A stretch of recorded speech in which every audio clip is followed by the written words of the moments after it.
Thank you so much for attending our live recording of the webinar today, Crafting the Future of Work. We'll be covering several topics.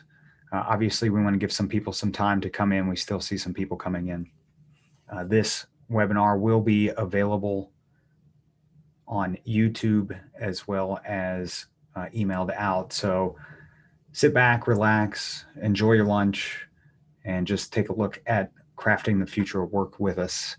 While people are filtering in on all the channels this is broadcast on, we'll just talk a little bit about our company history, and then we'll dive right into who our speakers are and our agenda today. So we are BrickBridge Consulting. We were born in 2016, located here in Louisville, Kentucky. We partner with innovative organizations to create enterprise solutions and products that influence the future of work. We have a Citrix practice. We are a Citrix solution advisor. We work primarily with the SaaS portfolio, doing design, development, and implementation of Citrix Podium, Write, ShareFile, Write Signature, and about anything else that Citrix can throw at us. We also provide a lot of developer content, like the webinar you're listening to today and watching.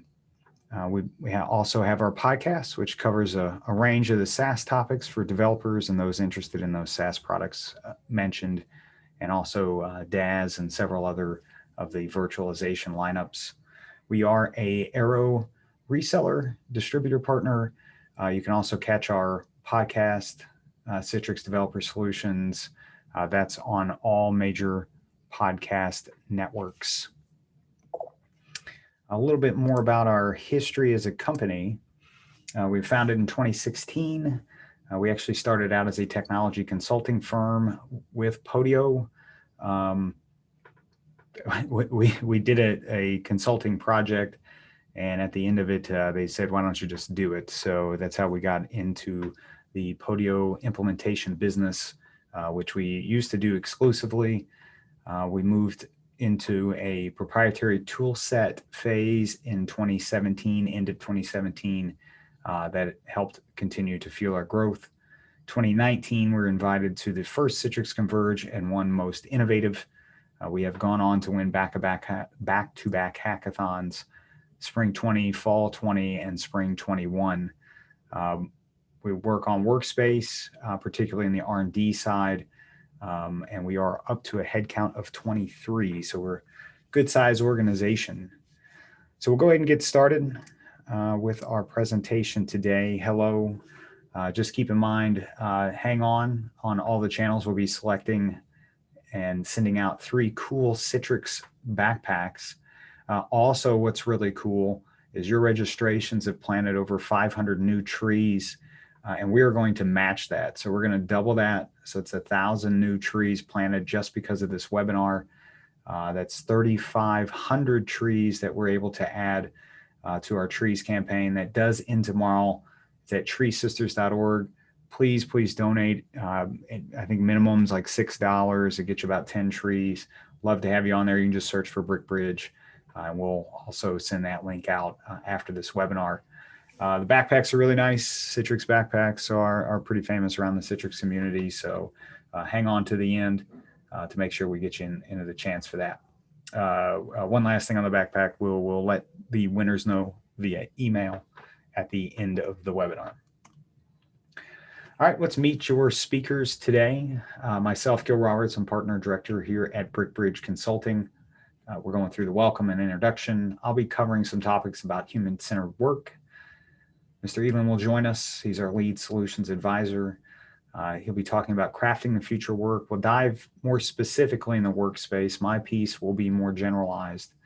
Spencer D will be giving a quick background, back end of the Workspace with Intelligence product, so you can see what the technical commitments are to using that.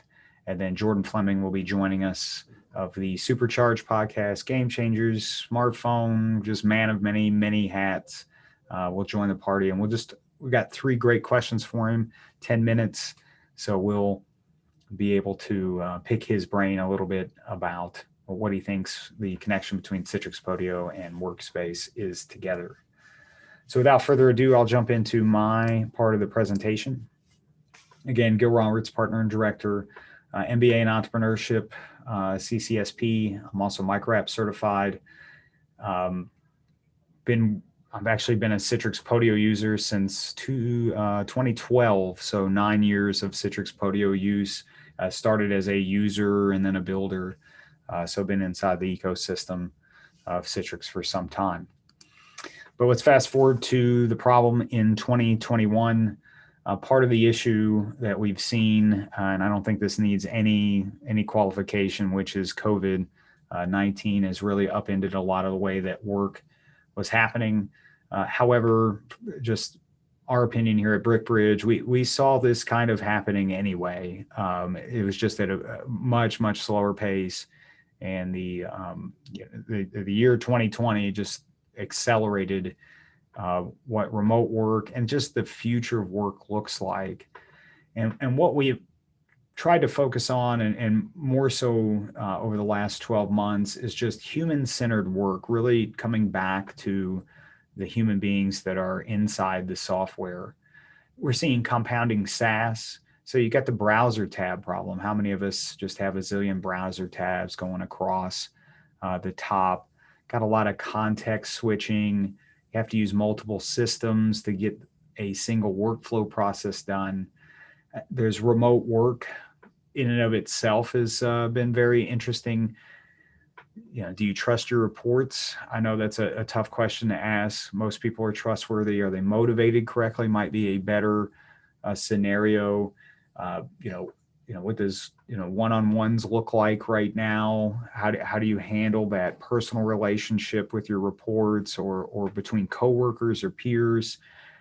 And bygone are the days of the ping pong tables. I know the return to work is happening, but now we have the Delta variant.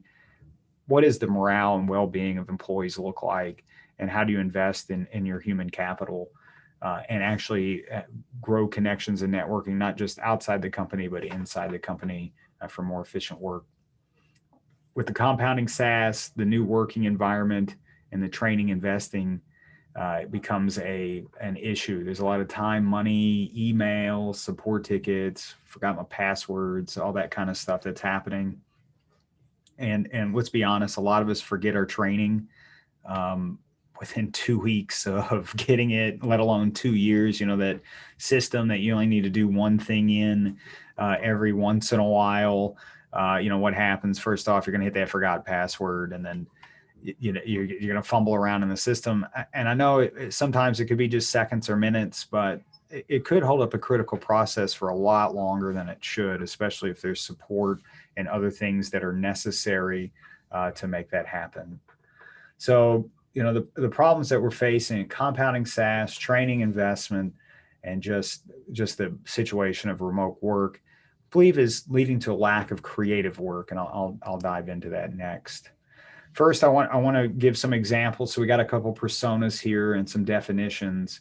When we talk about human-centered work, we try to look at the personas of people that are working rather than deeply into the job roles. Now, I know that's a bit semantical.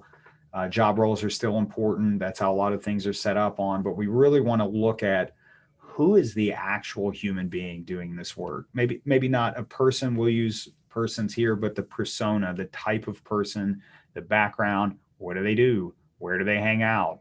What kind of training do they already come with? What kind of setups do they have at home when you think about remote work? Are they in an area with poor internet connectivity? Are they in an area with high internet connectivity? These are things that are quite important because we're not being able to control that office environment anymore. But we want to make sure for this webinar that we're not going to get into employees that are skirking and we're going to assume that everybody has an appropriate level of motivation. Look, we know that things are different out in the real world, but this is just kind of the baseline we're going to use today. The good news is in human-centered design, there's ways for us to control for those. So we'll just set that off to one side. And we got a couple of personas that I'll refer to, and some of our speakers may refer to: Jerry Riggs, IT administrator, and cliffhanger, our outside sales employee, somebody working in infrastructure, somebody working in sales. We're going to hit 3 key points: organizing work, guiding work, and automating work. You guys can read the definitions on there, but you'll hear me talk about that. What is human-centered design? Well, it's layers. It's thinking about software and really SaaS software stacks in layers. First, there's the human interaction. What should the human being doing? What are they supposed to be doing? We hire human beings because they're creative and they can add value. They solve problems. They can handle things that are outside of the box, so to speak. When the square peg tries to go down the round hole, you want a human being, right? They don't get very happy about the paperwork tasks. I'll cover that in automations, but human beings have to interact with software somehow. So we'd like to have that on a dashboard that's one place for the human to go pay attention to, right? You don't want the browser tab problem and all the context switching. Coming back to the kind of soul crushing paperwork and the KPI tracking that, nobody really likes to do. In human-centered design, we try to automate that away as much as possible. Can't really get, I'll say, rid of all of it, because it is very important, sometimes critical. Certain job roles might have more of that than others. Then there's integration. So one of the problems with stacks and all these new SaaS softwares that are coming out is, because of all the context switching, there might be double entry, there's cut and paste errors, there's just a lack of attention because there's 100 tabs. Which one are you going to look at, right? You can only look at one at a time. And then lastly, we have our systems of record that underpin this whole stack. These are the SaaS softwares. This is your Workdays. These are your Salesforces that actually hold the data. And then if a human being really needs to get into the system of record, that's where the deep dive happens. So in human-centered design, we want to look at each one of these layers. And then inside of each one of these layers, we want to understand at the layer level, are we organizing work? Are we guiding work? Are we automating work? At the human level, organizing work is stress reduction. It's great employee health. We're going to organize that human interaction so that they know exactly what they should be doing at all times. And I won't read everything on this slide. You guys can see, but we're just trying to break each layer down. And then inside of those layers, we're going to organize, guide, and automate work. So there's stress reduction. We'll use guide. I think this is a good one. So first off, how do we guide the human layer? That's prioritization. What's the dashboard look like? Should be a clear path to success and correct actions presented to that user. The automation layer, when we're guiding the automation, it's the orchestration across the context switching. A lot of these SaaSes are still daisy chained together, right? So we just want to make sure that the automations are orchestrating that daisy chain so that the tasks and deliverables and the context switching is handled there. Integrations, there's no wasted productivity or errors. These systems are working harmoniously, right? It's one thing to orchestrate it with automation. It's another thing to make sure that deep integration is supporting those automations. And lastly, action is in the system of record. So when we're looking at human-centered design, the action is still happening in the system of record, even if they're using a employee engagement or employee experience software as a dashboard. So you're not getting rid of the SaaS that you currently have. A lot of those software programs are really great. So we just want to make sure that the work gets recorded in the appropriate SaaS software. Okay. Human-centered design is the new productivity wave. And when we talk about productivity, we're looking at organizing, guiding, and automating work so that people can focus on more creative tasks, value-add tasks.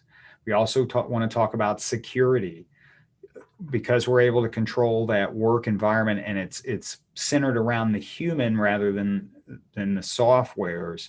We're able to identify security threats a lot better, have better setups for managed endpoints, be able to have BYOD without sweating bullets at night. And just we're able to design that around the persona. Reporting and KPIs, it's effortlessly tracked and reported. You don't want to pay people to just count beans, right? So, you're hiring humans to do creative things. Software can do non-creative things, right? So just less time keeping up with accounting and measuring. And lastly, ROI. And that's so important for this type of software is the return on investment. There are insane payback periods with no-brainer scenarios. Some of this stuff, you have to pinch yourself to see what's going on, but you would not believe the amount of seconds, minutes, and other things wasted. And we're going to look at what we want in creativity as a goal, particularly in remote work. Now, what you're seeing here, we just kind of looked at those two personas, a salesperson and an IT administrator. Obviously, these numbers can change around based on the job role, but we'd love to make sure that 65% of a human being's time that you pay a wage to is in creative and value-add work. That's 312 minutes a day, 26 hours a week. You're like, well, maybe it's a 40-hour work week. If you get a stopwatch out, this can be empirically measured, and just look at all the little minutes and seconds that are wasted, you'll see you're not getting 26 hours out of a person, not in creative value-add work. We want to try to reduce communications, lots of different communications channels. Let's pull them down. Let's get that to about 20%. That's 1 day a week's worth of time. And I think that's appropriate. Especially with remote work, there's going to be a lot more communication. What we don't want to do is spend 65% of the time writing emails and a lot less time doing actual work. There's still going to be administrative tasks. We can't eradicate all of it. And quite frankly, some of it's quite important. So a human being may need to keep up with that, but let's reduce that to 1/2 day a week, right? And this is across all the days. Lastly, because we're able to give a lot of time back via human-centered work, let's invest in the employees, growth, well-being, culture, training, education. Give a couple hours to grow that employee so that you can continue to invest with them and they continue to stay with you. So as I wrap up, I want to talk about ROI. I'm going to give 2 scenarios here. We can get deeper into scenarios if you reach out to us. But 2 things that we noticed right off the bat is labor cost reduction and increased lifetime value of an employee, as well as turnover reduction and increased time to value. So we're attacking 2 angles with this. There's a lot of other things that when we measure ROI, but these are 2 very glaring ones. First off, 28% reduction in labor costs is possible. Not all job roles will be able to pick that up. It really depends on the job description. But for some that are super transactional and paperwork heavy, that's saving 15 minutes out of every hour out of every day that employee has worked for you ad infinitum. So it's huge amounts. It's eye-popping amount of ROI that can happen. Just based on some salary.com information, office workers 48K at a 28% reduction, that's $13,500 a year back to you in ROI. And if they stay across a 4.2 year average, that's $54,600. That's one employee. Obviously, the more you attach and immerse in the system, the better that gets. Turnover reduction. If people don't hate their jobs, they don't leave. If you're investing with them, they definitely will stay. So for those under 45, which is now the bulk of the workforce coming, they stay about 4.2 years. That's what we used in the above. That's down from 6.3 years for those that are over 65. So our mothers and fathers, grandparents, et cetera, they stayed a little bit longer. There's a cost of about $4,200 and 52 days to replace a worker. And you got about a 30-day ramp time. I mean, some job roles are going to be quickly, but others it takes about 30 days. What we want to do is restore that 6.3 years. I think that's a good time for somebody to be in a role, and then get the time to value in 1 week. If it takes more than a couple weeks, this software is too complicated.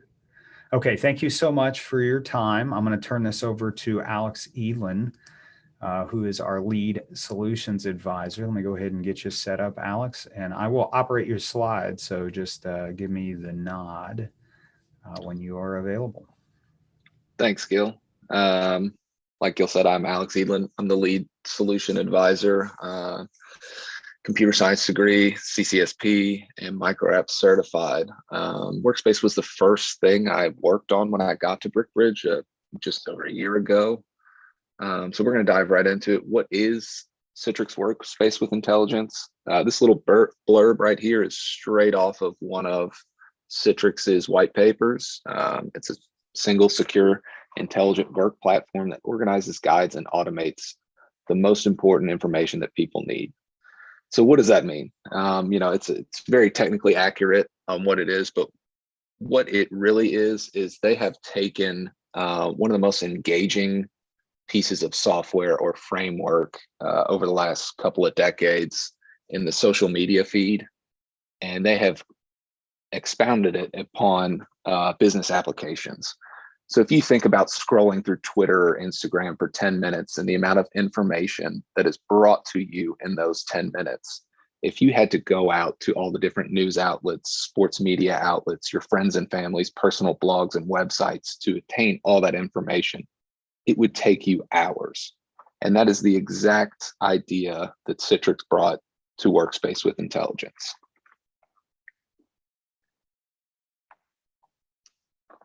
So we'll dive into, on my side, a little bit about the cost and features, and then Spencer will take you through an actual demo of it and just show you how kind of easy it is to operate.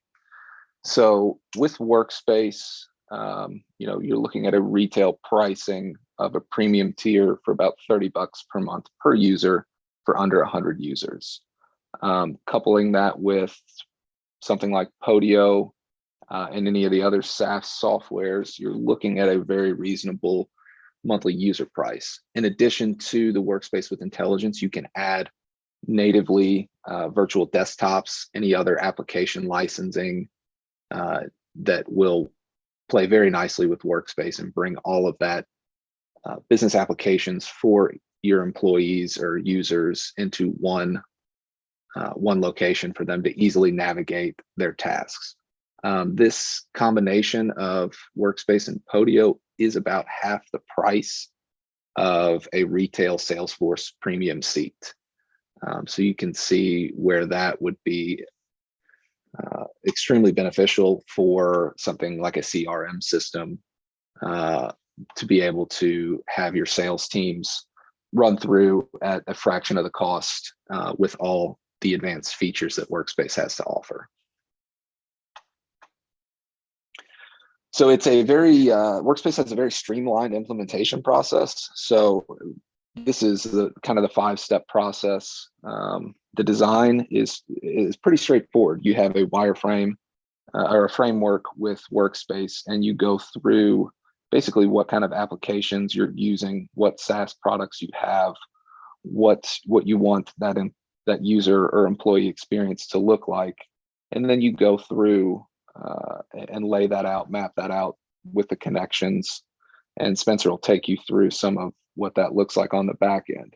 From there, we go into a development process. It is Workspace is a low-code, no-code environment. You can add some JavaScript in there to do some data manipulation and some advanced featurings. But for a lot of the well-built-out API SaaS softwares, it's really just a plug and play. You can connect the softwares and then select which features you want to use. And then you can design and build out the user interfaces to your liking and to each and individualize based on your company's requirement. From there, after the development is done, we move into a brief onboarding period. And for the user experience, it's very much like logging in to Twitter or Instagram for the first time. Everything is on that single pane. You log in, the system brings you items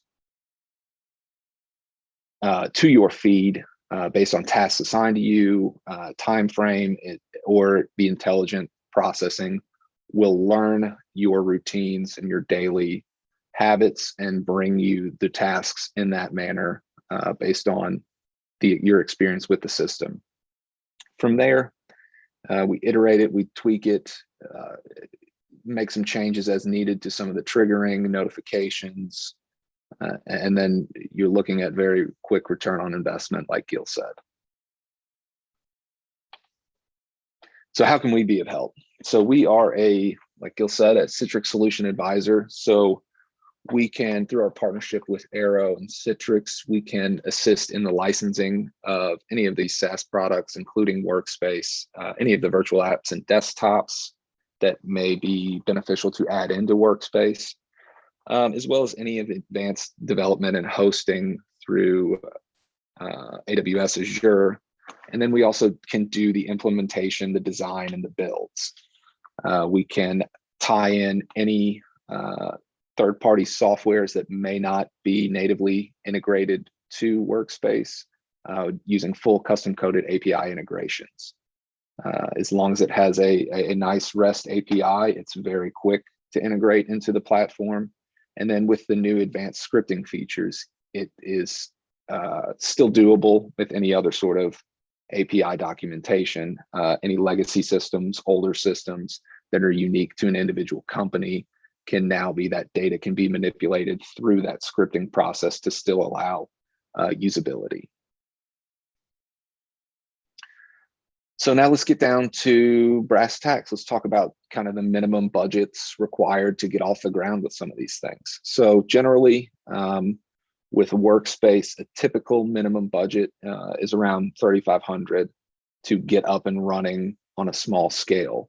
Like I said, the integration process with some of the more well-known SaaS softwares, some of them are already natively integrated by Citrix and other developers. And then anything with a open source REST API is very quick to add in. Some of the other things you can see here, Rikes, Podium, ShareFile, you know, a little bit smaller of a budget to do some custom work. Again, they play very nice with Workspace, Podium, ShareFile, natively integrated. Just plug and play with what you already have. And then on the custom C# side, if we need to do any advanced functions, any advanced automations that lie outside of any of the other products, that would be kind of a typical minimum budget for that. So you can see these are custom solutions without some of the time and money commitment of typical custom development. I will pass it over to Spencer D now. He's our project manager, and he is going to take us through the back end of one of the apps he built for Citrix Workspace. Thank you, Alex. I'm going to share my screen here real quick. Okay. So just on the front end or on the back end of Workspace, you're given this login screen, simple login, just login with some credentials, and you have to get a verification code through an authenticator. Let's make sure I got a good one here. 487268.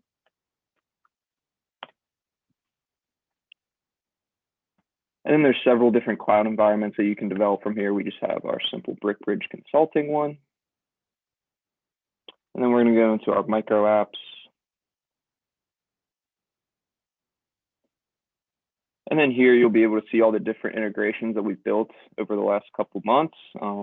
Today I'm going to highlight our Spotify integration. And I'm going to just start with the configuration of how this works. So here you can see that you need to authenticate through a different, there's a bunch of different methods you can utilize. We utilize the OAuth 2 method. Two of the main things that you need from this are the authorization URL and token URL, which can be found in API documentations that are publicly available. You then need to configure a client ID and a client secret. With this, you have to configure an app. We had to configure an app through Spotify, and that's given through us, given through that app. But once again, those protocols are usually found throughout the API documentations. And then you have to configure some service action authentications. Same idea with the authorization and token URL, but you have to configure a new app. And that's where I get a new client ID and secret here. And so I'll just walk you through what it looks like whenever you go to authorize. So I'm going to reauthorize here. And this is basically just saying that Citrix Workspace is able to pull data from my Spotify account, from Jerry Riggs' account, and I'll agree to that. Next, I'm going to walk you through the data loading section. This is just a GET request that is once again pulled from the API documentation. This is just pulling in information from our featured playlist section. Here we have some scripting. That's part of our embed feature. That's something that shows up on the front end, and it's something fairly new to Citrix Workspace. And then here's just all the different data that is pulled in from that GET request from the API documentations. And then I can show you the new releases section as well. Same kind of idea, new GET request, some more scripting for embedding that within within our front end. And then here's some more tables that are pulled. Here we can see where the tables come in. You can see all the different items that are pulled into here, such as the name of the playlist, where it's coming from, the user type, all this different stuff, number of tracks. And then we can see something such as the new release artists. So we can see the name of the artist, stuff like that. And that's stuff that'll all appear on our front end later down the road. And then we have these relationships. These are basically just making sure the tables are talking to each other. Generally, these are automatically configured once you pull the tables in, but you can also manually add relationships if necessary. And I'm going to highlight this service action section. Our Spotify micro app does not have any service actions, but this is where you would put certain requests, such as a post or a put request to update items within Spotify. The only requests that we utilized were GET requests, so we didn't use this service action section. Next, I'm going to walk you through some of the pages that appear. It's important to highlight this action page. This is the page that'll show up on the front end. So I have my choose playlist action page. All that means is basically this is the page that'll appear first. We're not going to be able to choose this playlist details page unless we access this choose playlist page first. So I'll walk you through that here. This is just a static image, so a URL that we configured to just say listen on Spotify. This is our list/grid feature. So we're just pulling in data from those tables that were showed earlier. I'm using the featured playlist items table. And then we're pulling in things such as the name of the playlist, the description of the playlist, and then just some images through a URL. And then I do also want to highlight this action section. So what this does is if you click on one of these blades here, it'll take you to this playlist details page that I was talking about earlier. That's the only way to access the page. That's the point of that action page section. And then here's the layout and style. This is just purely aesthetic. So I have it in the grid feature here. You can go to many different types of options. And then I thought 2 columns would be the best just for aesthetic reasons. Next, I'm going to move into our details page. So once you click on one of those blades from the previous page, this will pop up. So say I clicked on the relax and unwind playlist. This back button is just automatically configured. There's no coding or anything required for that. This is the album name. This is also being pulled in from our table as talked about earlier. And then just a simple picture and the number of tracks that are available throughout this playlist. Next, I'm going to highlight this embed feature. That coding that was highlighted earlier, this is pulled into here. And what this does is it basically shows Spotify in the Citrix workspace in the front end. So you don't technically have to go to the Spotify website. You can just play the Spotify layout straight from the Citrix workspace. This is just a URL here available in case you wanted to go to Spotify. And then we also have this action here. Once you click on this button, this would take you to the Spotify web player. And we have a variable here that's based on the type of playlist that you click on. So if I were to click on a different playlist, it would take me to a different playlist. Since I clicked on relax and unwind, this button would take me to relax and unwind within the Spotify web player. Next, I'm going to go to our new releases section. Same idea here with the action page. I have our new releases action page specified. So that means that's our first page that we can see. Same idea with the static image here, just a simple URL. And we also have our grid feature similar to the last micro app. We are pulling from a different table clearly because we have different items. Then we have a filter here. This is simply just a filter to make sure that our images don't get too large. We just made sure the width is equal to this value of 640. And then we made sure that the order of the albums went in descending basis based off of our release date. Same idea here with the title, just the name of the playlist or the name of the song, the release date for the song, and then just some simple images and stuff like that. And then we also have the same action that was configured on the last page, except we'll be going to that album details page. So whenever you click on one of these blades, it will take you to our albums detail page. And then once again, I'll highlight the layout and style of the page. We have 2 columns, and then we have it in the grid style just because we thought that would be best for the user. And then we're showing the title and we're showing our description here. Then I'm going to highlight our album details page. Similar layout here. We have our back button. We have an image being pulled in from our table. We have our song name, artist name, and the number of tracks available also being pulled in from that same table. And then we have the option to select a song preview or an artist preview. This is the embed feature similar to our last similar to our last page in micro app. This will be pulled up whenever you click on either song or artist preview. It depends. So this would be the song preview, and if you selected artist preview, you'd get this embed feature. You can see down here just some links that we have configured. And then we have our action button, once again, taking us to the Spotify web player based on each song that you choose. And then I'll go ahead and just show the logic here for how we configure that. So this is the logic basically showing the specific view based on whether or not you choose the artist preview or the song preview. This is an if then else statement that basically decides which of these embed features will appear based on what you choose in this drop-down box. Unfortunately, I will not be displaying the front end today. That can be found on a lot of our YouTube videos and our hackathon videos that we've configured in the past. But basically, that's how the back end of Spotify and a lot of the micro apps that we've created and integrations that we've created are configured.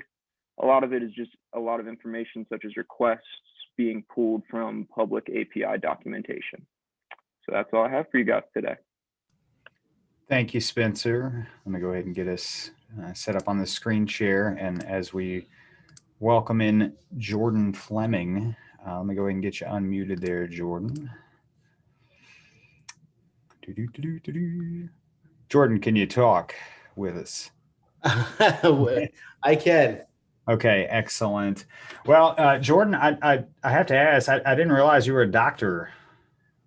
You got a PhD in musical composition. You never told me that.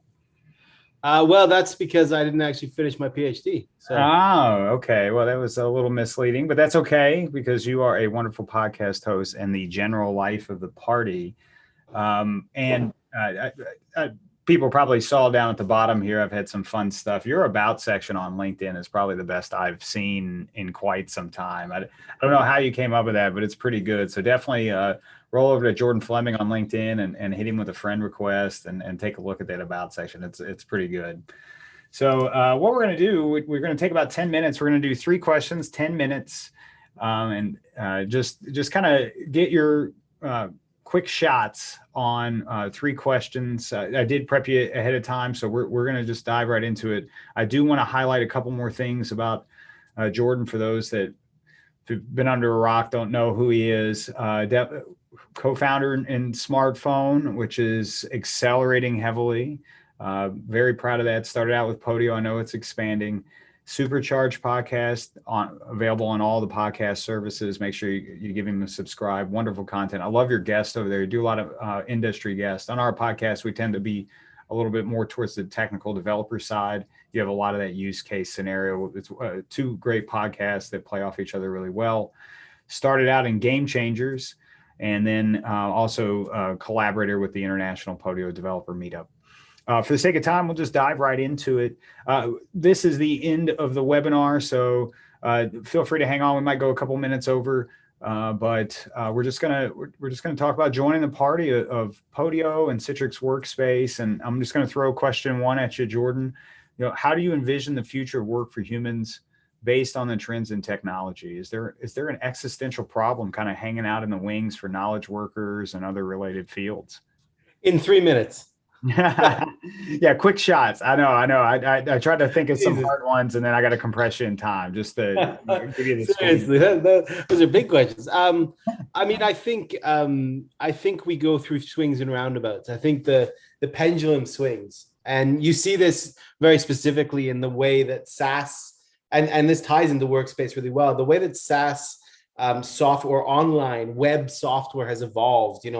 It started out with really heavy, hundreds of thousands of dollars investing. Companies would invest in their own bespoke stuff.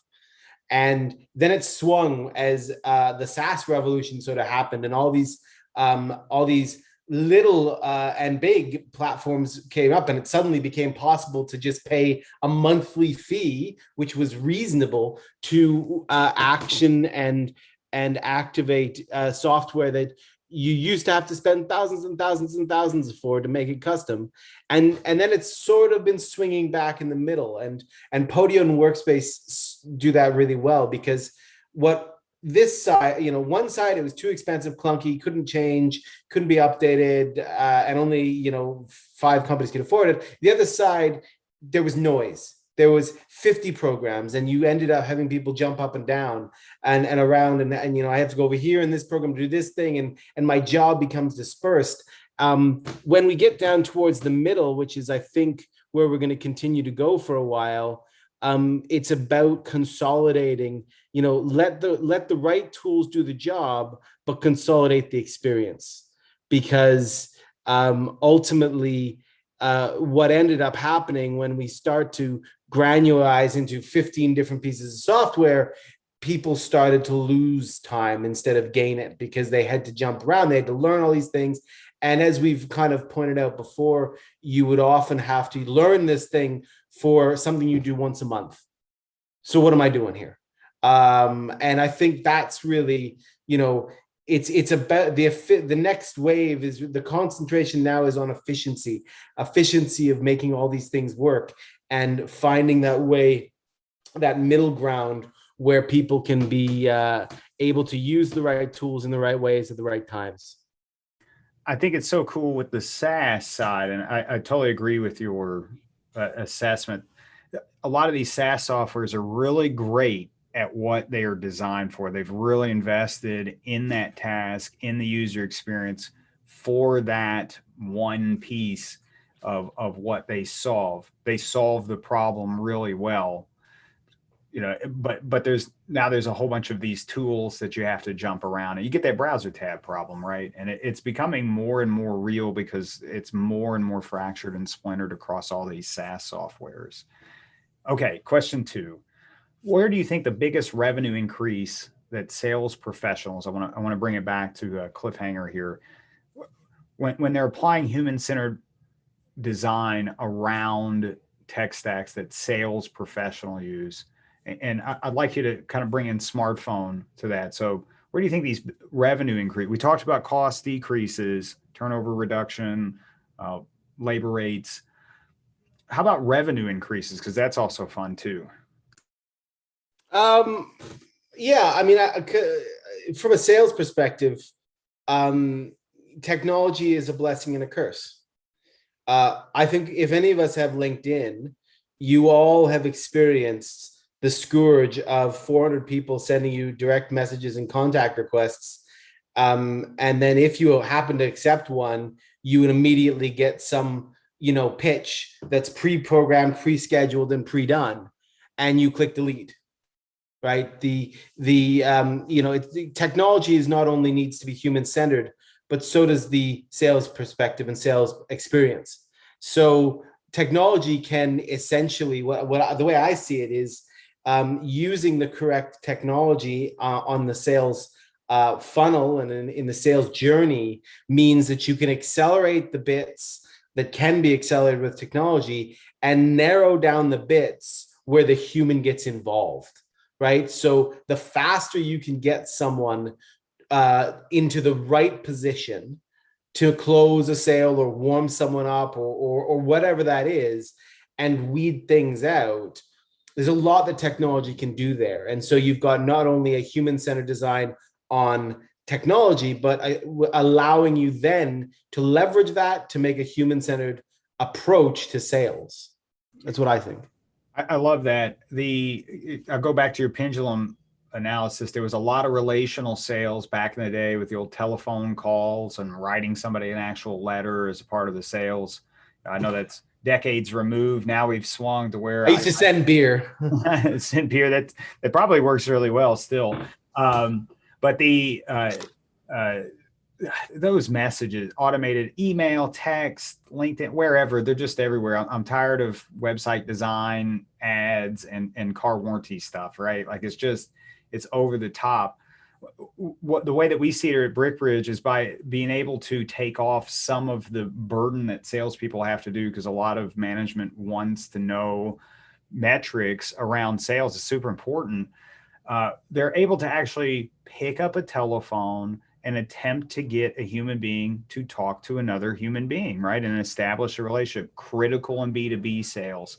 In consumer sales, you get to spend a little extra time, a little extra touch with that customer that normally may not have a huge ROI around it, but because you're saving in other areas, you can spend a couple extra minutes with a customer on the phone to deepen that relationship so they get a reorder, so that they tell their friends. And you're just able to focus, as you're saying, on the human-centered side of your customer. So these tech stacks like smartphone, Gong is another good one that just really helps and supports the sales professional to be able to build relationships, B2B or consumer.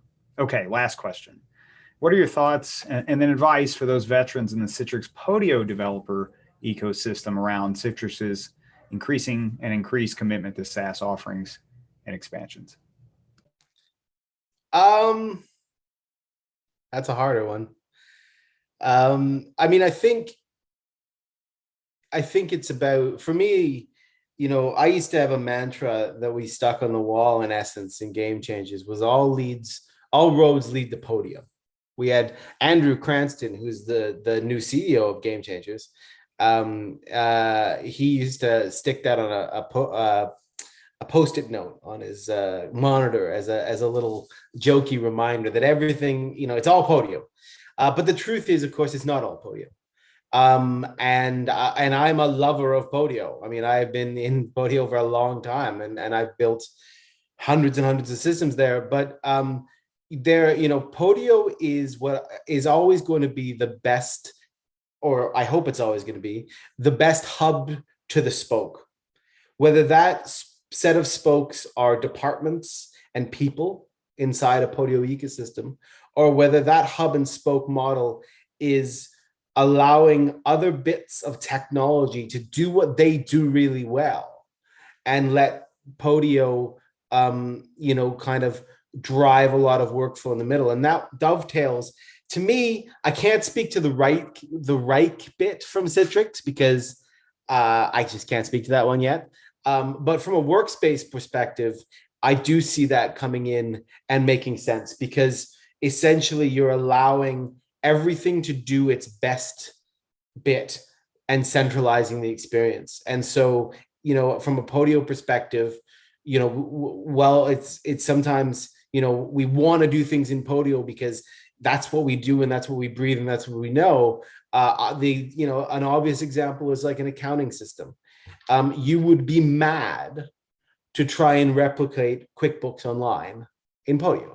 Now, we do a lot of financial management in Podio, but it's always about doing the workflow around finance and then automating the QuickBooks stuff and automating the payments and receipts and invoice and all that.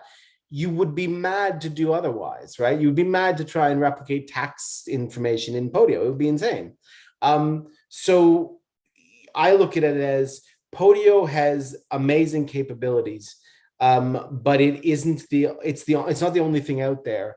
And when you start to broaden, particularly to Workspace, in my mind, I'd say that right signature and share file are a given because they're just parts of the spokes.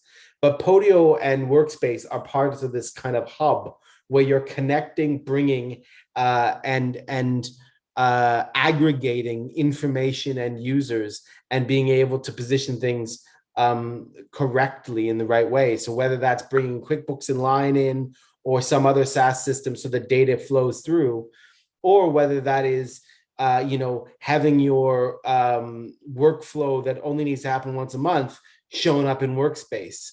To me, it's about finding where the right tools are going to fit and the patchwork can work well.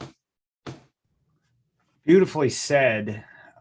We see, and we'll end on this thought, here at BrickBridge, echo a lot of the same thoughts, and I don't want to turn it into an echo chamber, but we're thinking that Podio is going to be really well positioned for the orchestration part. So not everything needs to bubble up to Workspace and the human being that's a part of that dashboard.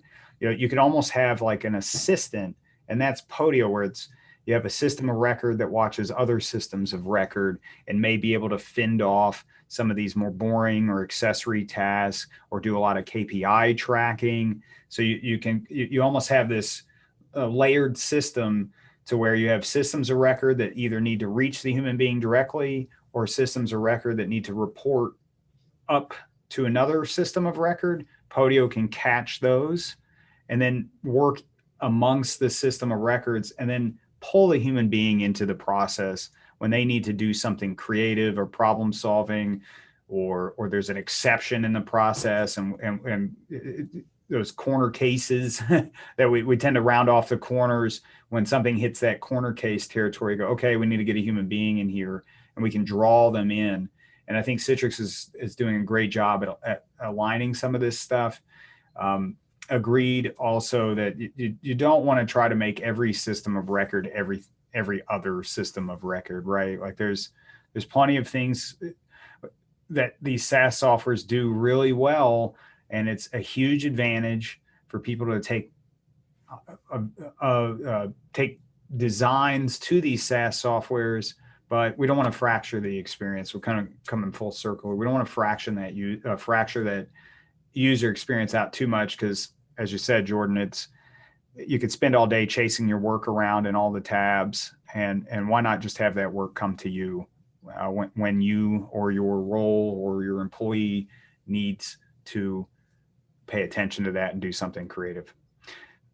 We're a few minutes over on time, so Jordan, thank you so much for your participation today. Thank you so much for your thoughts. You're a thought leader in this space.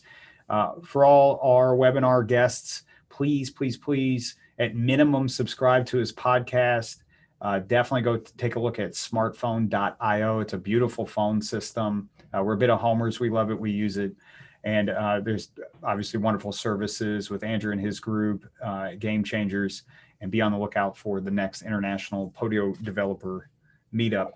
With that, we'll go ahead and conclude our webinar. Stay in touch with us. You can always reach us, telephone, email, our website there. We're on LinkedIn, Facebook, Twitter, YouTube, Instagram. I'm actually going to get a TikTok. We want to show off some of the workspace that I know I can see Jordan on that thing. So we want to do some development stuff. We're actually seeing a lot of development stuff in Instagram, so that's why we're thinking about it. Take a listen to our podcast.brickbridgeconsulting.com. We will have another webinar coming up in October, so stay in touch, keep an eye out, and thank you all to our speakers and our wonderful guest, Jordan, today, and have a great rest of your day.